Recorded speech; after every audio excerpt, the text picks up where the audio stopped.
Kristus, selamat berjumpa kembali dalam peringatan kenaikan Tuhan Yesus. Sebelum kita mulai ibadah pada saat ini, kami memberi kesempatan kepada Bapak, Ibu, saudara-saudari, juga anak-anak untuk mengambil saat teduh.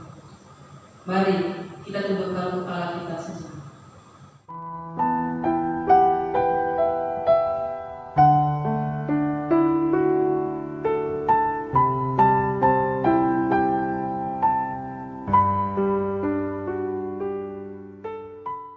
Haleluya. Aku mau bersyukur kepada Tuhan dengan segenap hati di tengah himpunan umat Tuhan. Aku mau mengingat segala pertolongannya, segala perbuatan-perbuatannya yang ajaib. Tuhan itu pengasih dan penyayang. Kasih sayang Tuhan dinyatakan dalam segala ciptaan. Penyelamatannya diberikan kepada kita lewat penebusan dalam Yesus Kristus.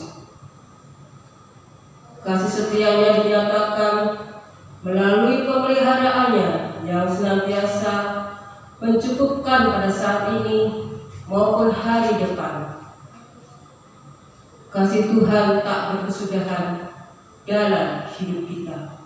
Agung dan ajaib pekerjaan tangan Tuhan atas kehidupan kita. Bersyukurlah atas kebaikannya, puji dan muliakan namanya.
Pertolongan kita adalah di dalam nama Tuhan yang menjadikan langit dan bumi, yang dengan kasih setianya tidak pernah meninggalkan segala ciptaannya.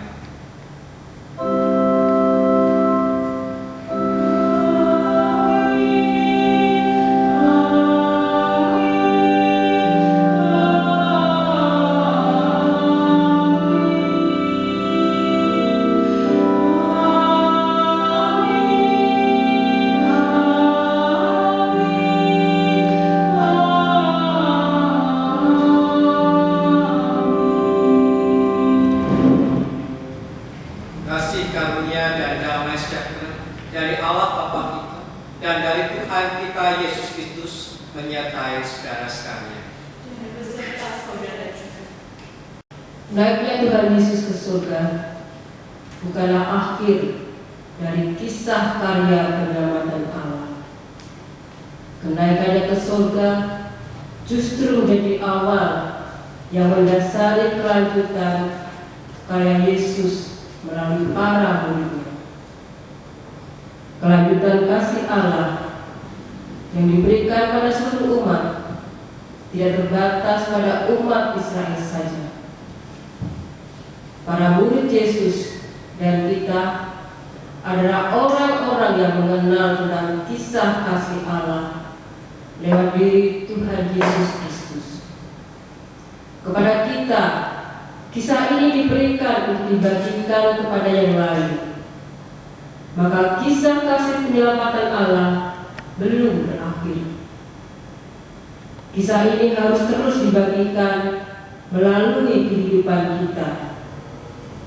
Bukan sekedar kisah kasih yang dihidupkan sebatas pada kata-kata saja, melainkan juga melalui cara hidup sebagai murid-murid Yesus yang mencerminkan kasih Tuhan yang tak bertepi.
Masing-masing melihat diri kita sendiri. Marilah kita mengenali kekecewaannya, kepahitannya, kekhawatirannya, dan ketakutannya. Lalu berkata, "Ya Allahku, aku malu dan mendapat celah, sehingga tidak berani menengadahkan mukaku kepadamu.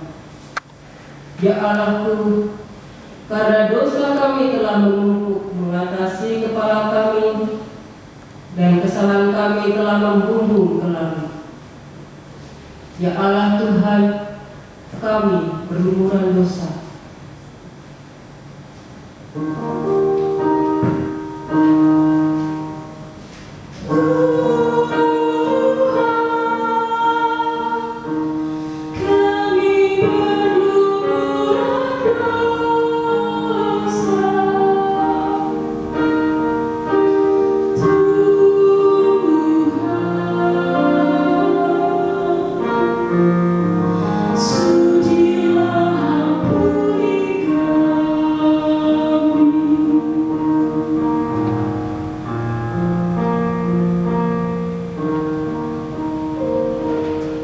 Hanya dengan kerendahan hati kita dapat mengakui dosa-dosa kita di hadapan Tuhan, mengakui segala dosa dan kesalahan yang kita lakukan dalam kebodohan kita. Hanya dengan kerendahan hati pula lah kita dapat berdoa, memohon pengampunan, bukan hanya bagi diri kita sendiri, tapi juga bagi orang lain, bahkan orang lain yang telah menyakiti kita.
Saya beri kesempatan kepada umat untuk dapat mengakui dosa-dosa kita secara pribadi. Mari kita tundukkan kepala kita sejenak untuk mengakui dosa-dosa kita.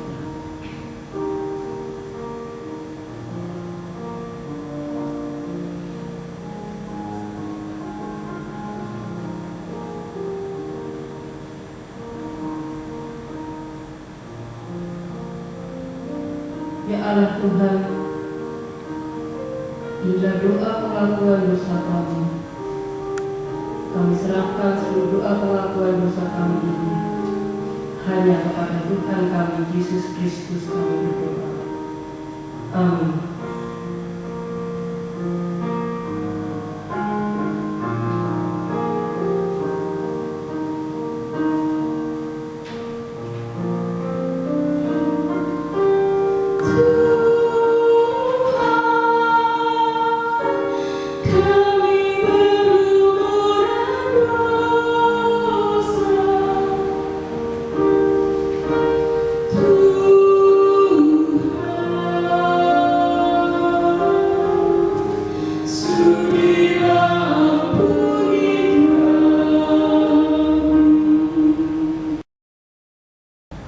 Saudara, Allah tidak memandang hina kepada setiap orang yang berseru padanya, yang datang kepadanya dalam penyesalan.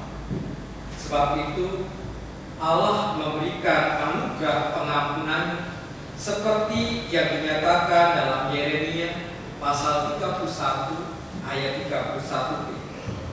Aku mengasihi engkau dengan kasih yang kekal. Sebab itu, aku melanjutkan kasih setiaku kepadamu.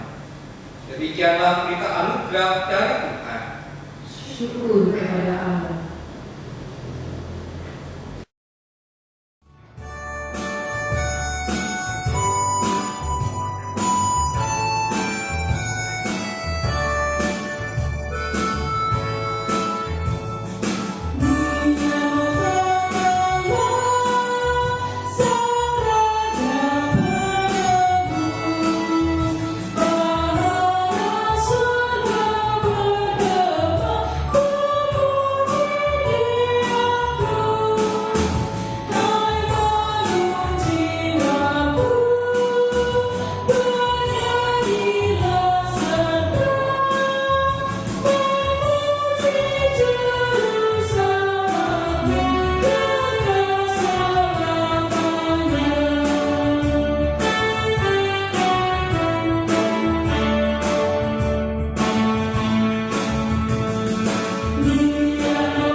di dalam pembacaan dan perenungan firman Tuhan pada saat ini.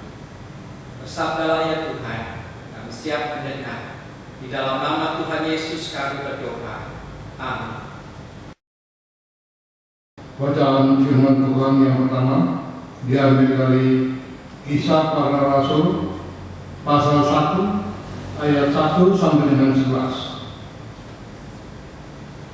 Kisah Para Rasul pasal 1 ayat 1 sampai dengan 11. Hai Theophilus, dalam bukuku yang pertama aku menulis tentang segala sesuatu yang dikerjakan dan diajarkan Yesus sampai pada hari ia terangkat. Sebelum itu ia telah memberi perintahnya oleh Roh Kudus kepada rasul-rasul yang dipilihnya. Kepada mereka ia menunjukkan dirinya setelah penderitaannya selesai, dan dengan banyak tanda ia membuktikan bahwa ia hidup. Sebab selama 40 hari ia berulang-ulang menampakkan diri dan berbicara kepada mereka tentang kerajaan Allah. Pada suatu hari ketika ia makan bersama-sama dengan mereka, ia melarang mereka meninggalkan Yerusalem dan menyuruh mereka tinggal di situ, menantikan janji Bapa yang demikian katanya. Setelah kamu dengar daripadaku, sebab Yohanes membaptiskan dengan air, tetapi tidak lagi kamu akan membaptiskan dengan Roh Kudus. Maka bertanyalah mereka yang berkumpul di situ, Tuhan, maukah Engkau pada masa ini memulihkan kerajaan bagi Israel? Jawabnya, Engkau tidak perlu mengetahui masa dan waktu yang ditetapkan Bapa sendiri menurut kuasanya, tetapi kamu akan menerima kuasa kalau Roh Kudus itu turun ke atas kamu, dan kamu akan menjadi saksiku di Yerusalem dan di seluruh Yudea dan Samaria dan sampai ke ujung bumi. Sesudah ia mengatakan demikian, terangkatlah ia disaksikan oleh mereka, dan awan menutupnya dari pandangan mereka. Ketika mereka sedang menatap langit, waktu ia naik, tiba-tiba berdirilah 2 orang yang berpakaian putih dekat mereka dan berkata kepada mereka, hai orang-orang Galilea, mengapakah kamu berdiri melihat ke langit? Yesus ini yang terangkat ke surga meninggalkan kamu akan datang kembali dengan cara yang sama seperti kamu melihat dia naik ke surga. Demikianlah sabda Tuhan.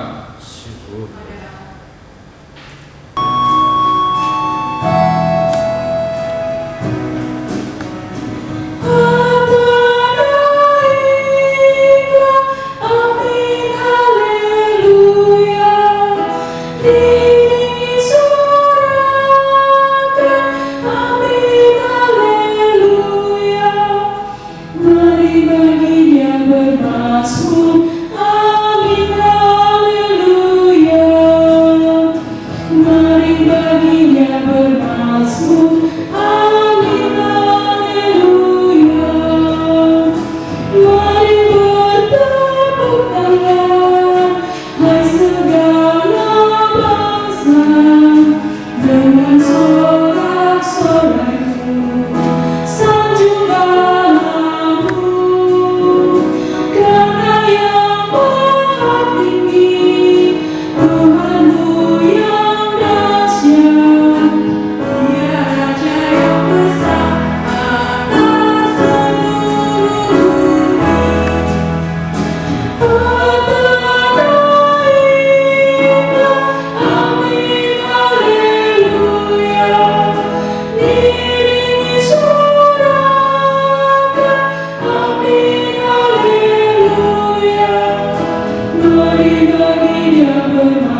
ke-15 sampai dengan yang ke-23.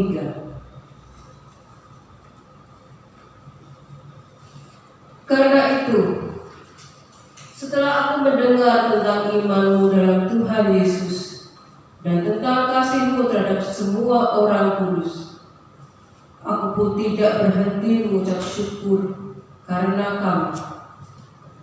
Dan aku selalu mengingat kamu dalam doaku dan meminta kepada Allah Tuhan kita Yesus Kristus, yaitu Bapa yang mulia itu, bahwa Ia memberikan kepadamu roh hikmat dan wahyu untuk mengenal Dia dengan benar, dan supaya Ia menjadikan mata hatimu terang, agar kamu mengerti pengharapan apakah yang terkandung dalam panggilannya, betapa kayanya kemuliaan bagian yang ditentukannya bagi orang-orang kudus, dan betapa hebat kuasanya bagi kita yang percaya sesuai dengan kekuatan kuasanya yang dikerjakannya di dalam Kristus dengan membangkitkan Dia dari antara orang mati dan mendudukkan Dia di sebelah kanannya di surga,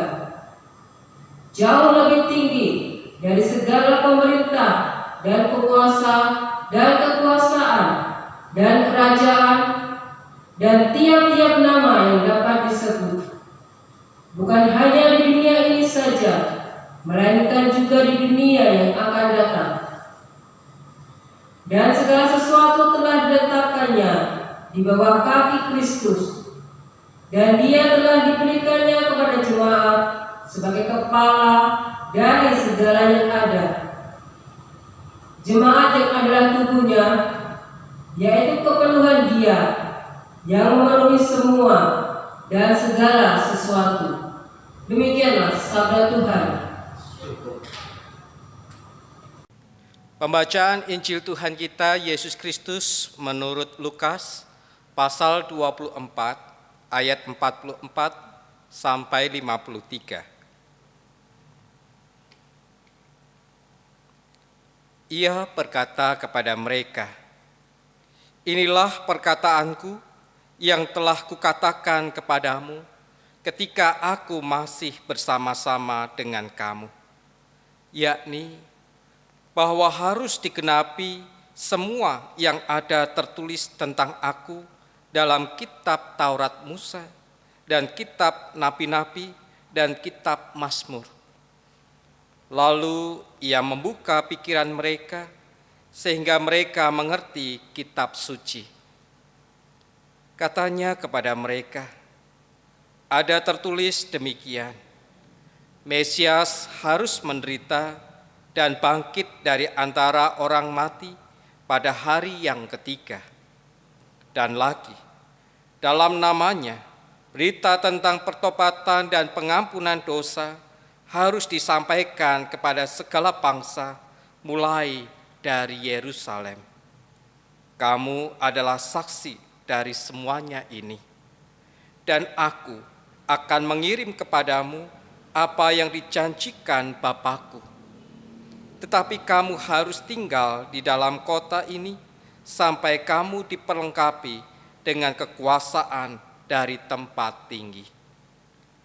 Lalu Yesus membawa mereka keluar kota sampai dekat Betania. Di situ Ia mengangkat tangannya dan memberkati mereka. Dan ketika Ia sedang memberkati mereka, Ia berpisah dari mereka dan terangkat ke surga. Mereka sujud menyembah kepadanya, lalu mereka pulang ke Yerusalem dengan sangat bersukacita. Mereka senantiasa berada di dalam bait Allah dan memuliakan Allah. Demikianlah Injil Yesus Kristus. Berbahagialah setiap orang yang mendengarkan firman Allah dan yang memeliharanya. Haleluya.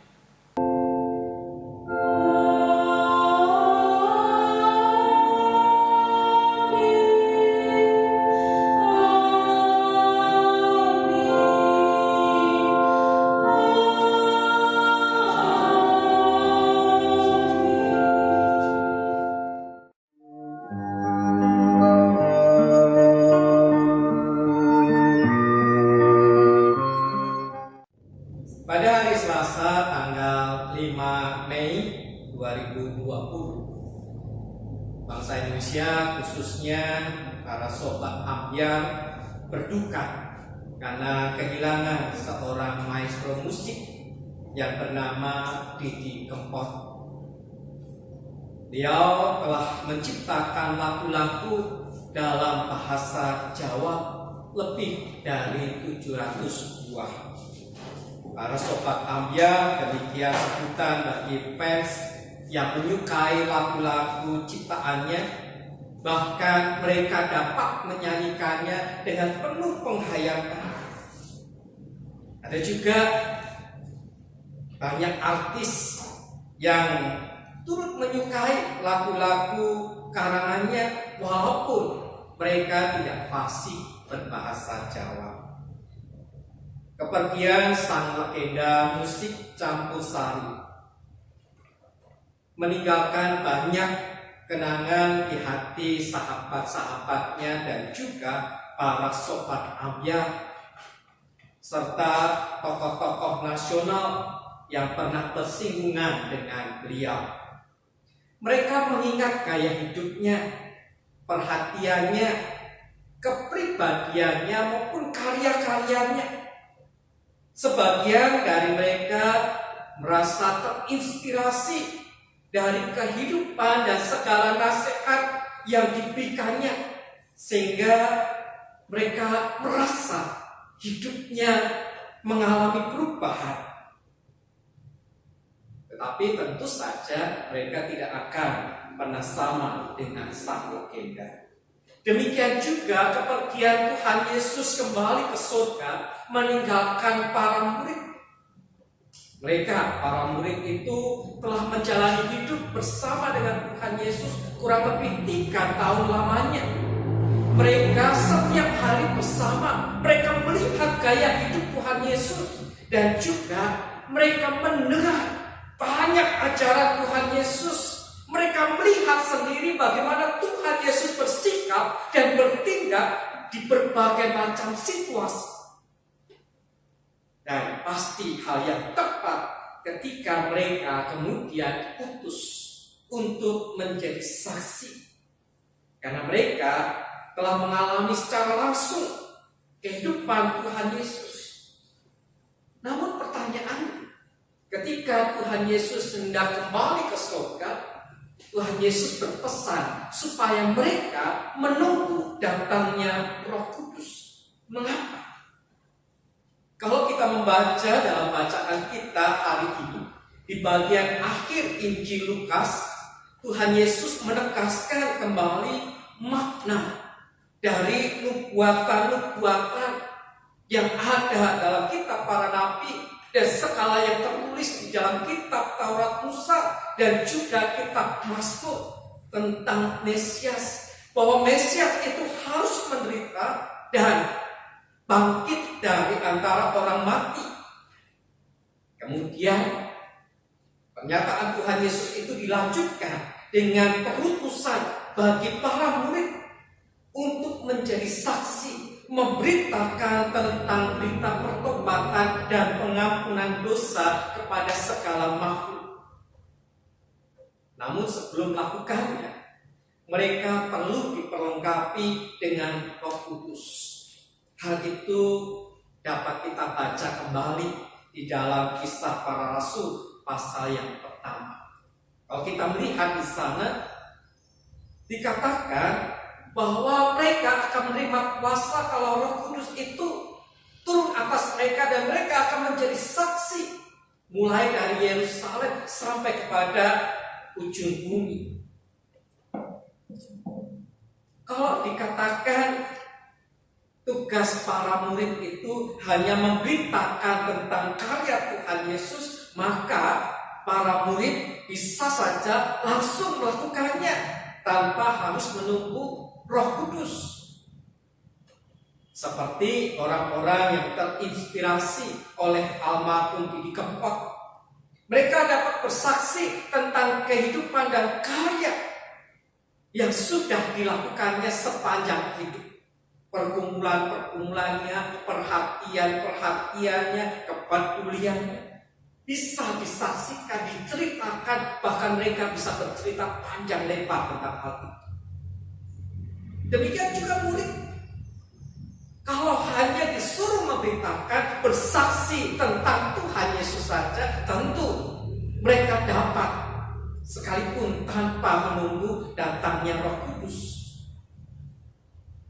Karena mereka telah lama hidup bersama dengan Tuhan Yesus. Bahkan setiap hari mereka bersama dengan Tuhan Yesus, berjalan bersama, makan bersama, berkegiatan bersama. Mereka sering mendengarkan ajaran Tuhan Yesus. Sudah sangat lengkap bagi mereka untuk menjadi saksi. Mereka pasti dapat menceritakan dengan baik kehidupan dan karya Tuhan Yesus yang telah menginspirasi mereka dan juga mengubah kehidupan mereka. Tetapi sekali lagi, mereka harus menunggu. Baik Injil Lukas maupun Kisah Para Rasul menyatakan bahwa kedatangan Roh Kudus itu terkait dengan kuasa. Kuasa yang akan diberikan kepada para murid. Kalau kita merujuk kepada arti dari kata dasarnya, kata kuasa itu berasal dari kata dinamis yang bisa berarti daya, kuasa atau kekuatan. Apakah itu berarti kuasa untuk melakukan mujizat? Apakah itu hanya terkait dengan kuasa untuk melakukan mujizat itu? Tentu saja tidak sekecil itu. Kita tahu Allah punya kuasa untuk melakukan mujizat, dan tentu saja ketika para murid ini menerima Roh Kudus di dalam kehidupan mereka, mereka akan memiliki daya, kemampuan, kuasa, kekuatan untuk mengadakan mujizat. Tetapi kehadiran Roh Kudus bukan sekedar memampukan para murid untuk melakukan mujizat. Di dalam Injil Yohanes pasal 14 dikatakan bahwa Roh Kudus yang disebut juga Roh Penghibur dan Roh Kebenaran itu adalah penolong yang lain yang akan menyertai para murid setelah Tuhan Yesus naik ke surga. Roh Kudus bukanlah kuasa, dia adalah pribadi Allah itu sendiri yang tinggal di dalam diri orang percaya. Dan secara terpisah, Rasul Paulus mengatakan di dalam 1 Korintus pasal yang kedua ayat 10 sampai dengan 16 bahwa Roh Kudus menolong kita untuk mengetahui apa yang dipikirkan Allah. Roh Kudus memampukan kita untuk bisa memahami apa yang dikaruniakan Allah kepada kita. Dengan demikian, para murid diminta untuk menunggu kehadiran Roh Kudus agar mereka dalam melaksanakan misi sebagai saksi Kristus itu, mereka melakukannya sesuai dengan kehendak Allah. Bukan menurut kehendak sendiri, bukan menurut pemikiran sendiri, tetapi mereka dipimpin, mereka disertai, mereka ditolong untuk bisa melakukannya sesuai dengan kehendak Allah. Dalam surat Yohanes yang pertama dikatakan, kita percaya bahwa Allah mengabulkan doa kita jikalau kita meminta sesuatu kepadanya menurut kehendaknya. Kuasa atau mujizat terjadi kalau itu sesuai dengan kehendak Allah. Dan penyertaan Roh Kudus memungkinkan para murid untuk melakukan mujizat karena mereka melakukannya sesuai dengan kehendak Allah yang diajarkan oleh Roh Kudus kepada mereka. Itulah sebabnya dalam surat kepada jemaat Efesus, Rasul Paulus berdoa agar mereka menerima roh hikmat dan wahyu untuk mengenal Dia dengan benar, dan supaya mereka mengerti pengharapan apa yang terkandung dalam panggilan Allah. Roh hikmat yang dimaksud adalah Roh Kudus yang akan menolong setiap orang percaya untuk mengenal Allah dengan benar, mengalaminya dalam kehidupan sehari-hari, sehingga terjadi pembaharuan terus-menerus, sehingga kita bisa serupa dengan Kristus. Gambaran yang menyatakan bahwa Tuhan Yesus adalah kepala jemaat yang ada di dalam surat Efesus itu memberikan penjelasan kepada kita bahwa kehidupan umat, yaitu apa yang dipikirkan, sikap, dan juga perbuatannya dilakukan seharusnya seturut dengan perintah Sang Kepala Jemaat, yaitu Kristus. Apa yang kita lakukan, apa yang kita sikapkan, kita tunjukkan dalam sikap kita, apa yang kita pikirkan semestinya sesuai dengan apa yang dikehendaki oleh Sang Kepala Gereja. Oleh karena itu, umat perlu memiliki relasi yang terus-menerus dengan Kristus dalam penyertaan Roh Kudus, agar segala pikiran, sikap maupun perbuatan sesuai dengan kehendak Kristus. Saudara, dalam peringatan kenaikan Tuhan Yesus ke surga ini, kita diingatkan bahwa Ia adalah Allah yang berkuasa, dan melalui Roh Kudus Ia tetap menyertai kita dan menolong kita untuk mengenal Allah dan mengalami pembaharuan terus-menerus. Dengan demikian kita bisa menjadi saksi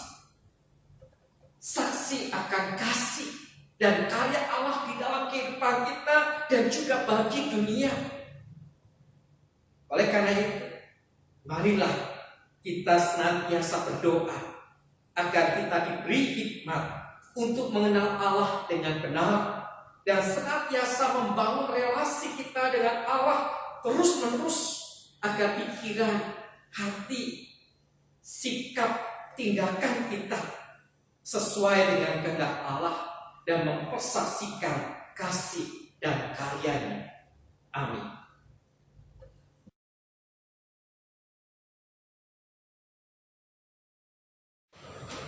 Marilah kita mengikrarkan pengakuan iman rasuli dengan berkata, aku percaya kepada Allah, Bapa yang Maha Kuasa, Khalik langit dan bumi, dan kepada Yesus Kristus, Anaknya yang tunggal Tuhan kita, yang dikandung dari Roh Kudus, lahir dari anak darah Maria, yang menderita sengsara di bawah pemerintahan Pontius Pilatus, disalibkan, mati dan dikuburkan, turun ke dalam kerajaan maut. Pada hari yang ketiga, bangkit pula dari antara orang mati, naik ke surga, duduk di sebelah kanan Allah, Bapa yang Maha Kuasa, dan dari sana Ia akan datang untuk menghakimi orang yang hidup dan yang mati.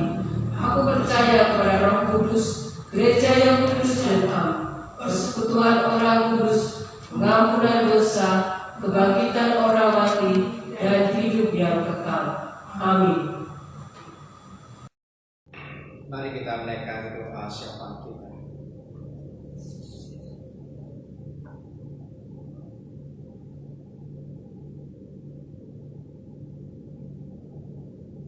Ya Tuhan, kami sungguh bersyukur untuk karya penebusan-Mu di dalam Tuhan Yesus, di mana kami telah memperoleh anugerah pengampunan atas dosa-dosa kami, mendapatkan anugerah keselamatan dan kesempatan untuk berelasi dengan Allah. Kami juga bersyukur untuk Roh Kudus-Mu yang telah Engkau janjikan untuk hadir menyertai kami, yang akan membimbing kami dan menolong kami, agar kami dimampukan menjalani hidup seturut dengan kehendak Allah. Oleh karena itu Tuhan, kami memohon kepadamu, bimbinglah kami senantiasa, berikanlah kepada kami hati yang rindu untuk terus berelasi dengan Tuhan. Berikanlah kepada kami hikmat agar kami dapat mengerti apa yang Tuhan anugerahkan kepada kami. Berilah kepada kami bimbingan agar kami dapat mengerti apa yang harus kami lakukan dan kami wujudkan dalam kehidupan kami sehari-hari, agar kehidupan kami seturut dengan kehendak Tuhan. Demikian juga kami berdoa ya Tuhan untuk gereja-gereja Tuhan dimanapun gereja itu berada. Kiranya Tuhan yang akan terus memampukan umat agar semakin dapat mengerti apa yang menjadi kehendak Tuhan, sehingga setiap orang percaya terus-menerus mengalami pembaharuan di dalam hidupnya untuk mempersaksikan kasih dan karya Allah bagi dunia. Demikian juga dalam kehidupan persekutuan sebagai gereja, kiranya Tuhan yang akan terus memampukan agar setiap gereja dapat bekerja sama dengan baik satu dengan yang lain, menjadi sebuah persekutuan yang hidup, persekutuan cinta kasih, sehingga setiap orang yang hadir di dalamnya akan merasakan cinta kasih Allah. Kehidupannya semakin dikuatkan dan diubah untuk mewujudkan cinta kasih dalam kehidupan sehari-hari. Terlebih pada saat pandemi virus corona saat ini, kiranya Tuhan yang akan terus menolong kami sebagai umat Tuhan. Sekalipun kami tidak bisa beribadah di gedung gereja bersama-sama dengan saudara-saudara seiman, namun ketika kami beribadah di rumah masing-masing melalui ibadah online ini, kami dimampukan untuk tetap menghayati ikatan persaudaraan di dalam Roh Kudus, sehingga kami terus-menerus saling mendoakan satu dengan yang lain, saling menguatkan, sehingga setiap orang dalam persekutuan kami tetap mengalami cinta kasih Tuhan, perhatian dari Tuhan melalui sesama kami di sini. Dan kami berdoa ya Tuhan untuk setiap umat Tuhan, kiranya Tuhan juga memberkati kehidupan mereka, memberikan kepada mereka kekuatan, memberikan kepada mereka keberanian untuk terus bersaksi, untuk terus bertumbuh di dalam iman kepada Kristus. Dan kami berdoa ya Tuhan, biarlah persekutuan umat Tuhan di rumah masing-masing, baik orang tua dengan anak-anak maupun suami dengan istri, kiranya Tuhan yang akan terus kuatkan dan berkati, sehingga rumah di mana mereka berada akan menjadi rumah Tuhan, di mana anugerah, damai dan sukacita yang dari Tuhan Engkau hadirkan dalam kehidupan mereka. Kami pada saat ini juga berdoa ya Tuhan untuk saudara-saudara kami yang sakit, saudara-saudara kami yang mengalami pergumulan dimanapun mereka berada. Kiranya Tuhan menolong mereka, menjamah mereka, terkhusus saudara-saudara kami yang saat ini sebagai penyintas dari virus COVID-19. Kiranya Tuhan yang akan menolong, Tuhan menguatkan, memberikan kepada mereka optimis, rasa optimis untuk terus berjuang bagi pemulihan mereka. Dan kiranya Tuhan menguatkan mereka dan memberikan kesembuhan untuk mereka. Kami saat ini juga berdoa ya Tuhan untuk tim medis dan saudara-saudara kami yang bekerja sebagai tim medis. Kiranya Tuhan juga yang akan menolong menyertai mereka, agar dimanapun mereka berada, mereka senantiasa dikuatkan, disertai, dilindungi dan diberkati oleh Tuhan. Dan kami berdoa, untuk para medis di negeri ini, agar mereka dimampukan untuk dapat melaksanakan tugas mereka dengan baik, dan berikanlah sukacita senantiasa di dalam hati mereka, sehingga mereka boleh melakukannya dengan penuh sukacita. Saat ini kami juga berdoa ya Tuhan untuk bangsa dan negara kami di Indonesia. Pergumulan demi pergumulan terjadi bagi bangsa kita. Selain permasalahan virus COVID-19, sekarang muncul pergumulan terkait dengan ekonomi dan sosial. Oh ya Tuhan, kami memohon kepada-Mu, kiranya Tuhan yang akan memberikan hikmah kepada pemimpin bangsa ini, dan juga memberikan kepada masyarakat bangsa ini hikmah untuk tahu apa yang mesti dilakukan yang terbaik untuk membawa kebaikan bagi bangsa. Karena kami rindu ya Tuhan, kondisi bangsa ini dapat kembali pulih. Kami bisa kembali beraktivitas dengan baik. Kami rindu ya Tuhan, perekonomian bangsa ini boleh terselamatkan, dan kami juga bisa bekerja dengan baik. Sungguh ya Tuhan, kami memohon pertolongan Tuhan. Dan saat ini kami naikkan doa-doa kami ini di dalam nama Tuhan Yesus Kristus yang telah mengajarkan kepada kami berdoa.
Marilah kita bersukacita dan menyatakan syukur kepada Tuhan melalui pemberian persembahan dengan mengingat firman-Nya.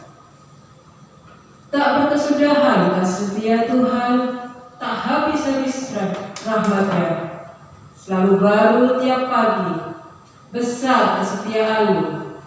Ratapan pasal 3 ayat ke-22 sampai dengan 23. Yeah.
Mari kita bawa doa persembahan kita saat ini menghadap kehadiran Tuhan. Mari kita berdoa. Tuhan, terima kasih untuk segala karunia, berkat rahmat telah mencurahkan dalam seluruh kehidupan kami. Terima kasih Tuhan seluruh kasih setiamu kepada kami, nyertaan yang tiada habis-habisnya dalam kehidupan kami. Saat ini kami membawa persembahan syukur kami kehadapan-Mu. Semoga apa yang kami persembahkan ini Tuhan dapat memperlebar kerajaan di tempat ini atau dimanapun akan mengalir nanti. Terima kasih ya Bapa, dalam nama Tuhan kami Yesus Kristus kami berdoa. Amin.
Saudara-saudara yang dikasihi Tuhan Yesus Kristus, pergilah, nyatakanlah kasih Kristus kepada dunia.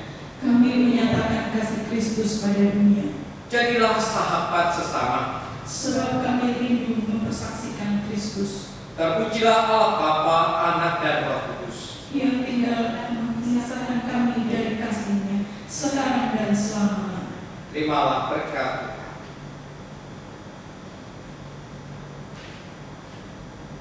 Tuhan memberkati engkau dan melindungi engkau. Tuhan menyinari engkau dengan wajah-Nya dan memberi